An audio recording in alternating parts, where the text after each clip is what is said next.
교회 다니고 신앙생활하는 우리가 아주 곤혹스러울 때가 있습니다. 그것은 너희들은 교회 다닌다고 하면서 신앙생활을 한다고 하면서 어떻게 말과 행실이 그토록 다르냐라고 하는 비난을 받을 때입니다. 그런데 이런 비난이 그 사람들의 일방적인 판단이고 실제로는 그 사람들이 그렇게 말과 행실이 다르다고 공격을 하지만은 실제로는 우리가 말과 행실이 같다. 이렇다고 그러면 뭐 다소 억울한 면은 없지 않아 있겠지만 그렇게 곤혹스러울 필요는 없을 것입니다. 그런데 이런 비난, 공격을 접할 때 뼈가 저리도록 고통스러운 이유는 실제로 우리가 말과 행실이 일치하지 않을 때가 너무나 많이 있기 때문입니다. 예수님을 안 믿는 사람들도 변화를 얼마나 추구하고 노력하고 애를 쓰는지 모릅니다. 더 나아지고 싶어서, 그리고 더 훌륭하게 되고 싶어서 무던히도 애를 많이 씁니다. 이런 애를 쓰는 이런 거에 관한 거라면 불신자들보다는 우리 그리스도인들이 훨씬 더하죠. 예민한 양심을 가지고 또 스스로 자책하고 심지어는 자학이라고 할 만큼 스스로 꿰뚫어 보고 살펴보고 왜 나는 이럴까? 왜 나는 이렇게 잘 변화되지 않을까? 고민하면서 변화를 추구합니다. 그래서 일정의 기간을 정해놓고 성경을 읽는다든지 작정하고 기도를 한다든지 혹은 아주 그냥 결심을 하고 좀 나아지려고 애를 쓰는 수련을 하기도 하고 실천을 하기도 하고 그리고 노력을 합니다. 그런데 기울이는 노력에 비해서 결과는 미미하죠. 괜찮아지는 것 같다가도 또다시 원래의 모습으로 되돌아가기를 반복하지 않습니까? 왜 그런지도 모른 채 왜 이렇게 성장하지 않는가? 왜 이렇게 변화되지 않는가? 왜 나의 기질과 성품과 태도가 좋아지지 않는가? 나아지지 않는가? 이유를 잘 몰라요. 그러면서 다람쥐 쳇바퀴 돌듯이 조금 나아진 것 같다가는 원래 위치로 다시 돌아오고 그래서 뱅글뱅글 제자리를 도는 것과 같은 신앙생활을 할 때가 많습니다. 그런데 바쁘기는 또 왜 그렇게 바쁘고 분주하기는 왜 그렇게 분주합니까? 여러분 다람쥐가 쳇바퀴에 들어가지 않아서 그렇지 쳇바퀴에 일단 들어가서 달리기를 시작하면 분주합니다. 발놀림이 빠르고 그리고 열심히 달립니다. 열심히 뭔가를 하는데 여전히 제자리고 그 자리에 그냥 돌고 있습니다. 혹시 이런 상황, 이런 형편이 여러분과 저의 이야기는 아닙니까? 저는 이렇게 생각했습니다. 세월이 흘러가고 나이가 먹고 어른이 되면 이 세상을 보는 물리가 열리고 그리고 눈이 열리고 생각이 툭 터지고 철이 들고 성숙해서 성품이 변화되고, 그리고 그야말로 익을 대로 익은 멋진 철든 인생을 살 수 있을 것이다, 이렇게 생각도 하고 기대도 했습니다. 그런데 실제로 살아보니까 그렇지 않더라고요. 그렇지 않다는 사실을 확인하는 매번 괴롭습니다. 너무 자괴감에 빠질 때가 많아요. 여러분 어떠신가요? 벌써 한 해가 다 지나가지 않습니까? 오늘이 11월의 마지막 주일입니다. 이제 다음 주면 12월, 올해 마지막 달입니다. 다음 주부터는 대림절 1주, 2주, 대강절이라고도 하고 대림절이라고도 부르는데, 예수님 아기로 태어나신 절기를 기다리는 절기가 시작이 됩니다. 그리고 한 달이 지나면 한 해가 지나가죠. 여러분 어떠세요? 올 한 해가 지나가고 또 연륜이 한 번 더 늘어나기 때문에 여러분의 영혼도 그렇습니까? 그런데 왜 다람쥐 쳇바퀴 돌듯이 뱅글뱅글 도는 거죠?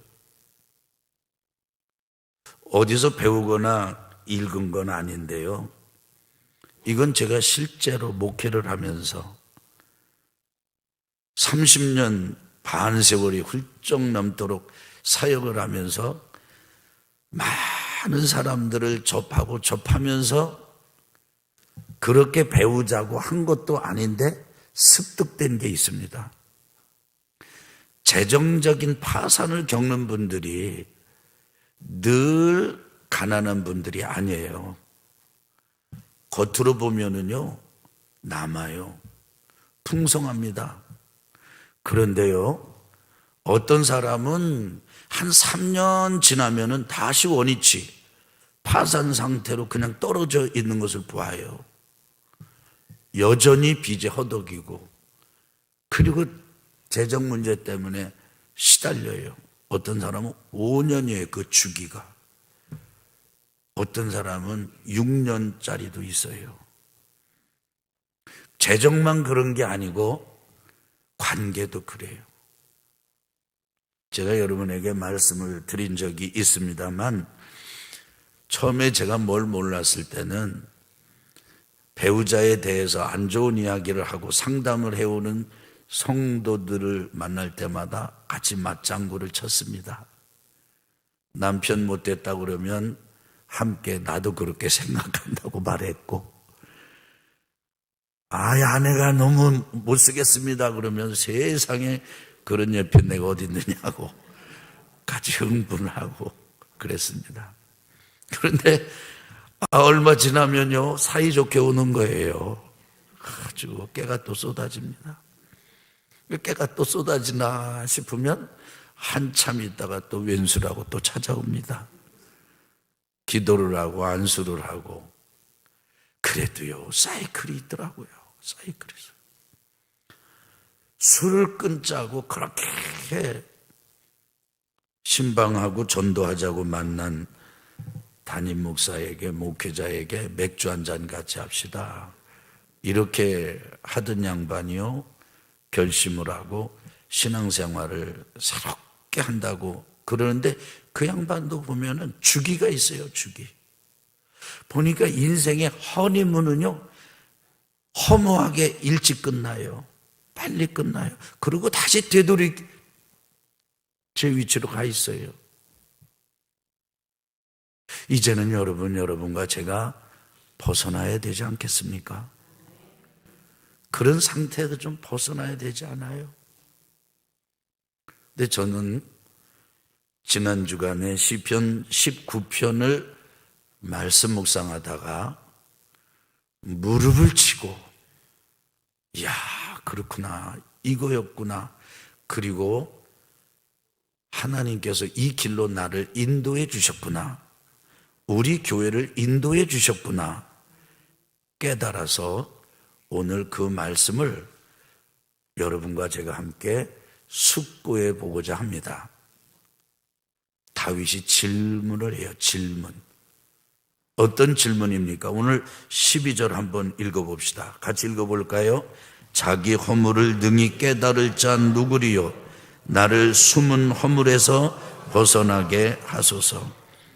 여기 12절 짧은 한 구절인데 이 한 구절에 질문이 있고 기도가 있습니다. 질문이 어떤 질문이냐면 자기 허물을 능히 깨달을 자 누구리요? 이게 우리 성경에는요 문장에 마침표가 없습니다. 그러다 보니까 이 문장 부호 질문이면 물음표, 탄성이면 느낌표 이런 거가 있으면 이해하기가 더 쉬운데 그것도 없어요. 이 개역 개정 성경에는요. 그래서 이게 질문인지 잘 모를 때가 있어요. 그런데 분명히 질문입니다. 어떤 질문인지 아세요? 자기 허물을 능히 깨달을 자 누구리요? 이게 뭐냐면 쉽게 풀으면 이런 질문이에요. 누가 자기 허물을 에러 났다 그러잖아요. 아 이게 에러야 에러. 당신 에러야 에러. 당신 진짜 틀렸어. 이런 제대로 작동되지 않고 잘못된 이 허물을 누가 스스로 깨달을 수 있겠느냐. 그런데 이 질문은요 답을 정해놓고 하는 질문입니다. 없다. 자기의 허물을 능히 깨달을 자 누구리요? 묻지만 그런 사람은 없다 라고 입이 답을 정해놓고 던지는 질문이에요. 여러분, 우리가 스스로 우리에게 있는 허물을 깨닫는 것, 분별하는 것, 발견하는 것, 아는 것, 이게 불가능합니다. 안 됩니다. 여러분 그런 경험 없으신가요? 이 양반 도대체 어떻게 생겨 먹은 거야? 자기가 그 일을 하면서 자기가 그 일을 안 하는 사람처럼 다른 사람을 비방하는 사람들 있잖아요. 세상 환장할 일인데 여러분 이런 표현을 해도 좀 너무 이래도 그런데 겪어보면요 진짜 아이고 환장할 일이에요.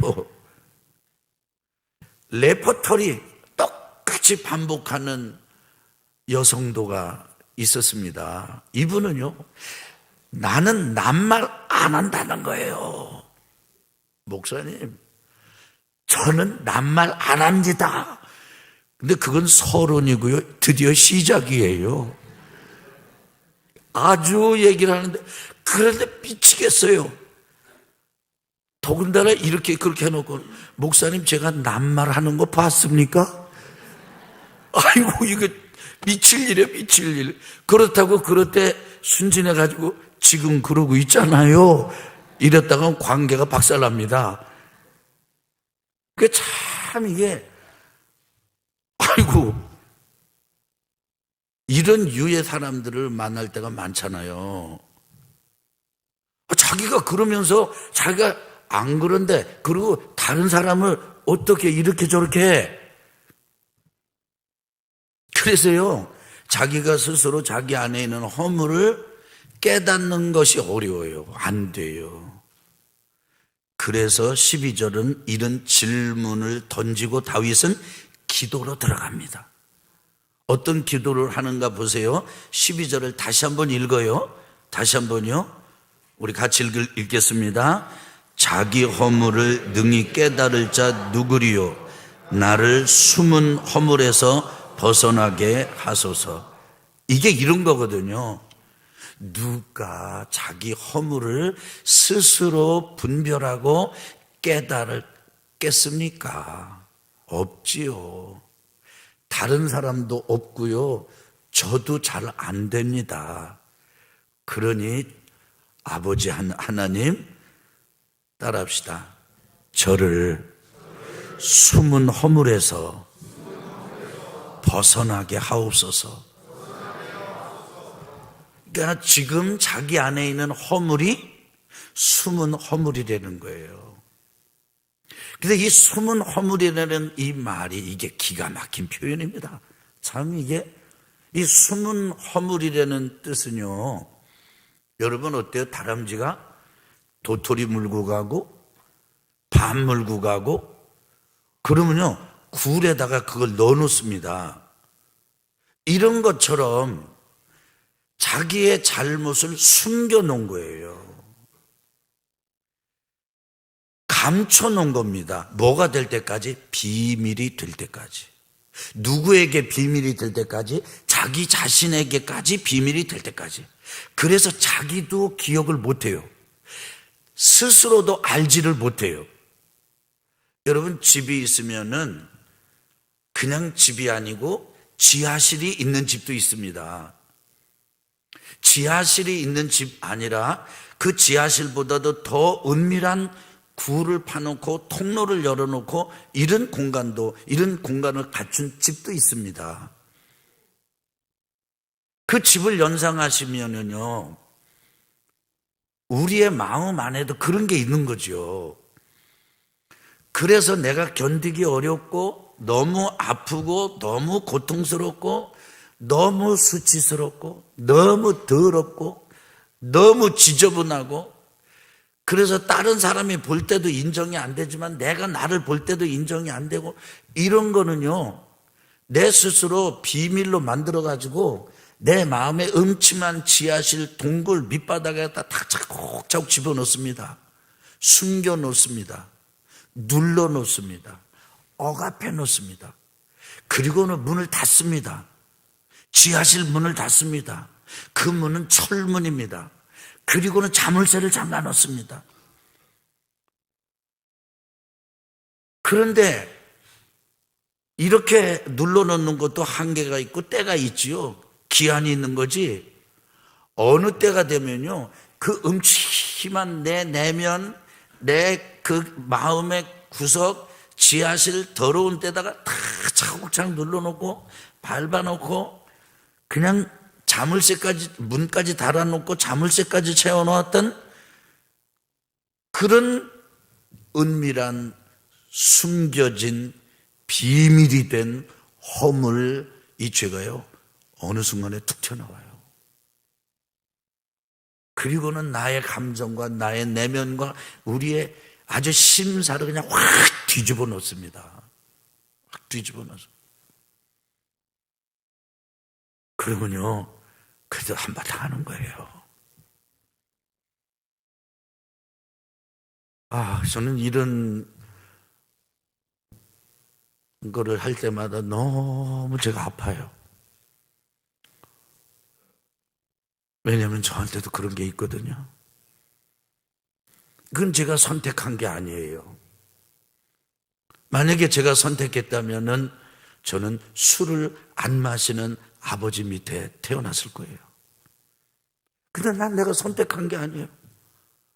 태어나 보니까 남자고 아들이고 태어나 보니까 6남매 중에 넷째고 태어나 보니까 정치고 태어나 보니까 내가 그토록 의지하고 하늘처럼 의지하고 떠받들고 따라가는 아버지가 술을 많이 즐기는 분이세요. 그리고는 어머니하고 그것 때문에 갈등을 많이 하세요. 어머니 날카로운 그냥 고함을 지르기도 하고 비명을 지르기도 해요. 아버지가 또 고함을 지르기도 해요. 그런 마음들이 많았어요.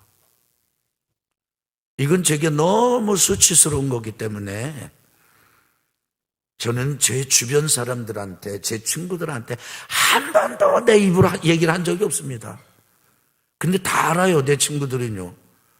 왜냐하면 우리 가정에서 아버지하고 어머니, 아버지가 술 드시고 오신 날은 조용한 법이 없거든요. 그 담 밖으로 다 소리가 나가요. 그게 다 공공연한 비밀이에요. 다 알아요. 그런데 제 입으로는 한 번도 얘기한 적이 없어요. 마치 그렇지 않은 것처럼. 그런 밤이 지나고 아침에 책보따리 싸가지고 메고 학교 갈 때, 여러분 옛날에는 사회치 운동이라고 있었어요. 동네 제일 나이 고학년 학생이 깃발 사회치 그거 들고 앞에 가면요, 논길을 걸어가면서도 줄 서서 걸어갔어요. 말 한마디 않고 갔습니다. 친구들이 다 알지요. 그래도 나는 아무 일 없었던 것처럼 그냥 갔어요. 그리고 다 눌러놨어요. 그리고 제 꿈은 뭔지 아세요? 나는 절대 그런 아버지가 되는 게 아니에요. 내가 가정을 이루면 나는 정말 행복하고 싶은 거예요. 그리고 결혼했어요. 그리고 실천하려고 그랬어요. 그런데 여러분, 여자들의 이 목소리가 좀 커지거나 날카로운 소리가 나면요, 내 안에 눌러놓았던 그 아픈 기억,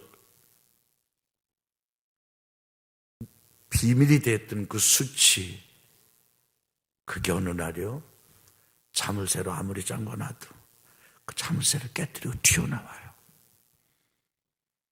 그러면 전 평소에 제가 아니에요.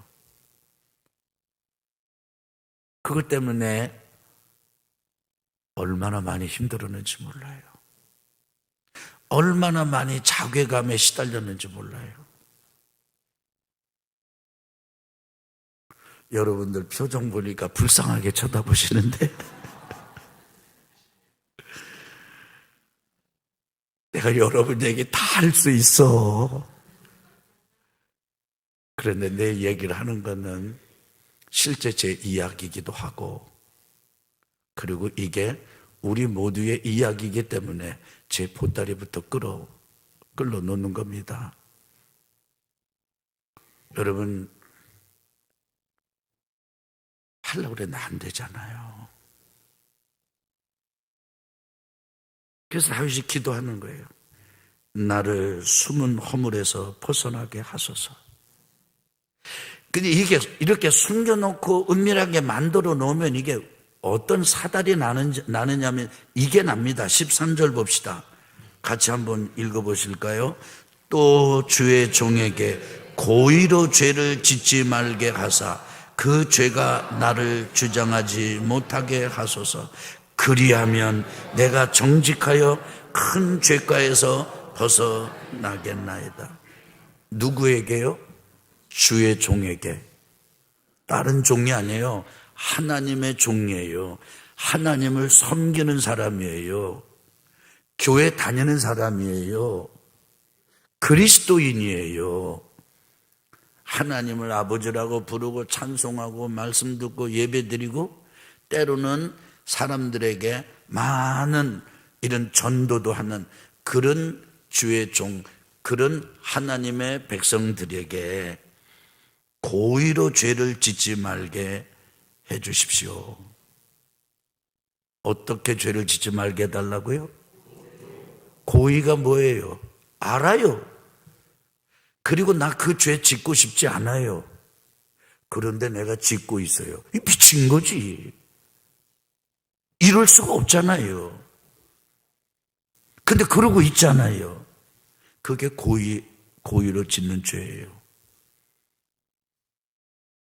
젊은 사람들 있으면 여기 영어 단어 옆에 제가 해놨으니까 그 의미를 더 깊게 이해하실 수 있을 거예요. 죄인 줄 몰라서 짓는 죄도 있지만요, 죄인 줄 알고도 짓는 죄가 있어요. 그리고 짓고 싶지 않은 마음이 있어요. 그래서 안 짓고 싶은데도 또 짓는 죄가 있어요.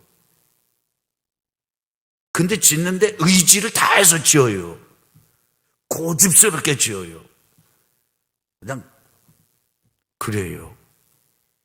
다윗은 숨은 허물에서 벗어나게 해달라고 그러고, 그리고는 고의로 짓는 죄에서 벗어나게 해달라고 그래요.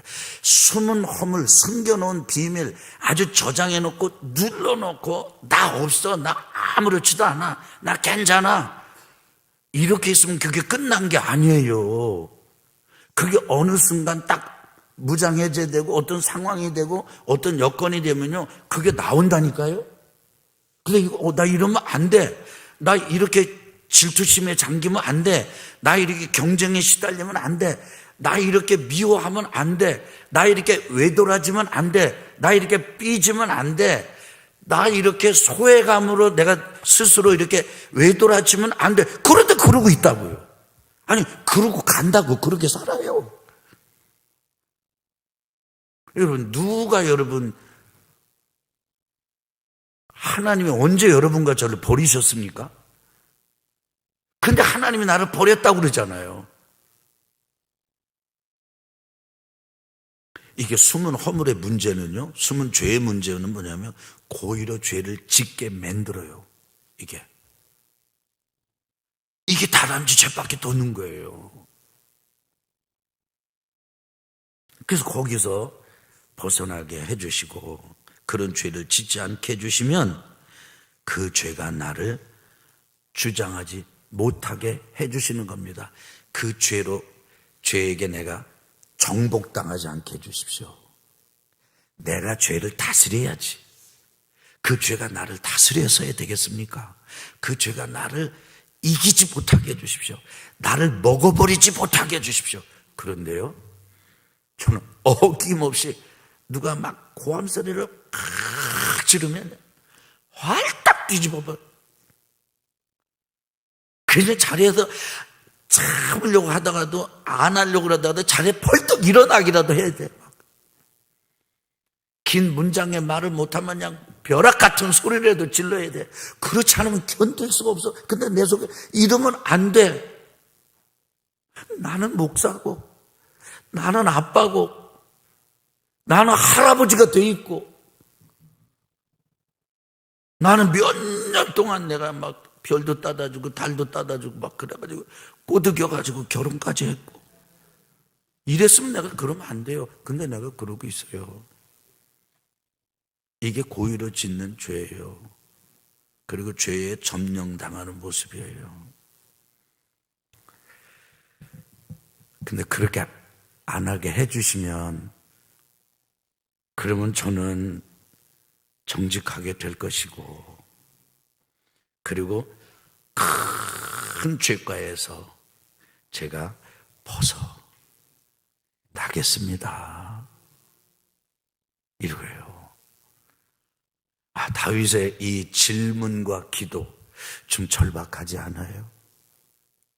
그런데 저는요, 이 말씀을 묵상하는데 너무 위로가 됐어요. 왜냐하면 세상에 나 같은 사람이 나만 있는 줄 알았는데 다윗이 내 친구잖아요. 향기나무 어린이집 5기 생이래잖아요. 학생들이 나와가지고 보니까 다윗하고 나하고 동기생이요. 다윗이 이 기도를 하고 이런 고민을 하고 이런 고백을 하는 걸 볼 때, 와, 다윗도 이랬구나. 그런데 그 다음 14절에 보니까요, 다윗은 그것을 어디에서부터 극복할 수 있는 그런 단초, 계기, 그 기회를 마련하게 됐는가? 14절에 있어요. 우리 14절 같이 한번 읽어보겠습니다. 나의 반석이시요 나의 구속자이신 여호와여, 내 입의 말과 마음의 묵상이 주님 앞에 연락되기를 원하나이다.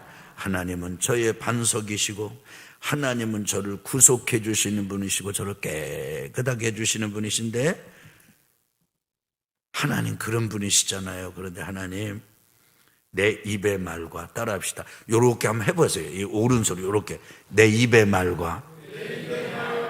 아멘. 누구 입의 말? 당신 말 조심해. 이게 아니고요. 내 입의 말이에요. 내 입의 말. 내 입의 말과, 이제 왼손은 가슴에 얹고요. 따라합시다. 마음에 묵상이 주님 앞에 연락되기를 원합니다. 어디서부터 이 문제를 풀어가는 길을 찾는 거죠? 입의 말 그리고 마음의 묵상이에요. 근데 그 입의 말이 무엇이고 마음의 묵상이 무엇입니까? 우리는 잘 알고 있습니다. 다윗이 그 입에 하나님의 말씀을 두었던 것을, 다윗이 마음에 하나님의 말씀을 두었던 것을 알고 있어요. 여러분, 우리가 한번 해봐요. 샤우팅, 말씀 묵상. 샤우팅은 뭐죠? 오늘 묵상할 말씀을 스마트폰을 열어놓고 카톡에 들어가서 음성 프로그램을 클릭해가지고 그 말씀을 녹음하는 거잖아요. 몇 분 동안이요? 5분 동안이요. 어떤 목소리로? 큰 소리로, 또렷하게, 누구 목소리로? 내 목소리로 녹음하는 거잖아요. 샤우팅이에요. 입에 말을 둔 거예요. 하나님의 말씀을. 그리고 그 마음을 말씀의 현장에서 살피고 나의 반응을 통해서 나를 보고 하나님 아버지의 마음을 경험하고 그 말씀을 가지고 주님과 동행하기를 사는, 이런 것을 할 때 이게 주님 앞에 연락되기를 원합니다. 다윗은요, 그냥 우리 말로 말한다면, 우리 식대로, 우리 교회가 지금 하고 있는 운동대로 한다면 말씀 묵상을 통해서 이런 숨을 허물로부터, 그리고 고의로 짓는 죄로부터 벗어나서 큰 죄가로부터 집어던지고 자유하게 되는 삶을 발견했습니다. 벗어나길 원하십니까? 그러면 여러분 그만 뻗대세요. 그리고 그만 불순종하세요. 어느 때는 나는 양 먹이는 엄마 같은 심정이에요. 나 사실 부담스러워요. 여러분, 맨날 한 얘기 또 얘기 지금 내가 9년째 하고 있거든요. 복 있는 사람이 되려면 뭐 하라고요? 얼마나 기분이 나쁘면 지금 대꾸도 안 하셔. 참. 아이고 참. 오직 여호와의 율법을 즐거워하여 그 율법을 주야 하루 묵상하는도다. 아멘. 그렇게 하랬잖아요. 나 이런 얘기 하는 거 이제는 나도 아주 부담스러워요. 여러분만 부담스럽다고 생각하지 마세요. 어린애기를 볼 때 애들이 약 먹는 거 좋아해요? 싫어해요? 아주 싫어해요. 그럼 어떻게 먹여요? 젊은 엄마는 약을 먹일 줄 몰라가지고 울어 같이. 애기하고 엄마하고 같이 울어. 그러니까 시어머니가 와서 얘야 약은 그렇게 먹이는 게 아니다. 바짝 손자 해가지고 요 손으로 턱을 그냥 딱 쥐고 숟가락에 딱 집어넣잖아요. 그 캬캬 해놓고 뭐 마셨어? 아니 먹을 약을 먹어놓고도 어린 손자는요 막 억울한. 그런데 가만히 그걸 지켜보던 며느리가 시어머니한테 배워가지고 다음부터 약 먹일 때는 탁 해가지고 탁 하잖아요. 나 여러분한테 꼭 말씀 묵상으로 하라고 그러는 게 꼭 약 먹이는 어머니 심정이요. 이제 그만 좀 뻗대요. 이제. 그리고 그만 좀 귀 좀 막아요. 귀 좀 열어요. 이게 이제 옛날에 이게 물 안 들어가라고 막 막았잖아요. 근데 그거 열고, 그 다음에 그만 뭐 눈이 어둡네, 나이가 먹었네, 뭐 굳이 그렇게 해야 되네. 말씀 묵상을 하는 걸 꼭 그렇게만 해야 됩니까? 그냥 읽으면, 성경 얼마나 읽어요, 지금? 솔직히 얘기해봐요. 제가 말씀 묵상 운동을 하면서 깨우친 게 있어요. 기적 중에 기적은 뭐냐면 성경을 그렇게 안 읽고 신앙생활 하는 게 기적이요. 나 확실히 깨달았어. 그리고 이런 얘기를 들으면서 웃는 게 또 기적이야. 그리고 이런 얘기를 그렇게 들었으면서도 처음 듣는 것처럼 또 듣는 게 기적이야. 이제 벗어나야 되지 않겠습니까? 제가 너무 감사한 건요, 제가 바뀌었어요. 나는 나이 먹으면 바뀌는 줄 알았더니 나이 먹어가지고 안 바뀌어. 그런데 하나님께서 은혜를 주시니까요, 이제는 날카로운 여성의 소리를 들어도 안 뒤집혀요. 나 이거 보면 난 너무너무 내가 신기해. 너무 신기해. 오라, 내가 변했네? 내가 바뀌었네? 내가 성장했네?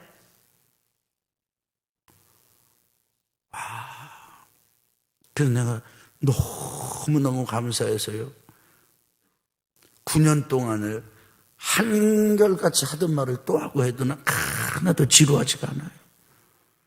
여러분, 저 은퇴할 때까지 여러분 또 들으셔야 돼요. 그냥 미리 그냥 하세요. 그럼 여러분이 깨달으실 거예요. 아이고야, 우리 목사님이 이래서 이렇게 하라고 그랬구나. 주보에 보면은 꼭 주보 마지막에 여기 지금 말씀 묵상 선포 통독 일정표를 넣어놨습니다. 쉽게 생각하지 마시기 바랍니다. 말씀 묵상은 쉬운 게 아니에요. 지난 2월에, 여러분 요 얘기 잘 들어보세요. 지난 2월에 우리 교회 성도님 중에 한 분이 선교사님들을 위해서 거액을 헌금해 주셨어요. 그거를 이 자원 삼아 가지고 우리 교회 성도님들도 구역별로 다 팀 짜 가지고 저 필리핀 앙헬레스 가서 32쌍의 선교사님들과 말씀 묵상 집회를 했습니다. 이제 거의 1년이 다 돼가잖아요. 조금 있으면. 그런데 그 참여한 32명의 남자 선교사님, 32명의 여자 선교사님, 배우자가 계셨어요. 1년이 지났는데 말씀 묵상을 그 64명 중에 몇 분이 하고 있을 것 같으세요? 어느 날 아내가 저에게 이렇게 얘기를 했어요. 여보, 이제 말씀 묵상을 꾸준하게 하는 분은 딱 한 분 남았어. 그래요. 왜냐하면 그 세미나를 하면서 사모님들에게 여러분 말씀 묵상을 도와드리겠습니다. 원하시는 분은 카톡방으로 묶어서 제 아내를 초대해 주시기 바랍니다. 그랬더니 여러분이 묻고 제 아내를 초대했어요. 근데 지금까지 말씀 묵상을 하고 있고 매일 올리는 분은 사모님 중에 딱 한 분이요. 나 그 얘기를 듣고 깜짝 놀랐습니다. 남자 선교사님들도 그렇게 카톡방으로 묶었거든요.